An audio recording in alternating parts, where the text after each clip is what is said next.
I'm Dr. Randolph, and I work at Caltech. I'm in charge of the paper airplane aerodynamic project. I have a staff of about 15 people.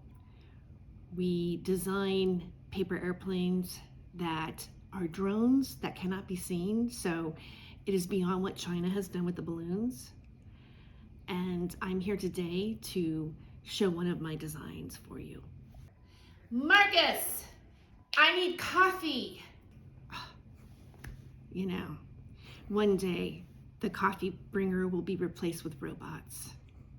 Note to self, call JPL.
Well, that didn't go exactly as planned.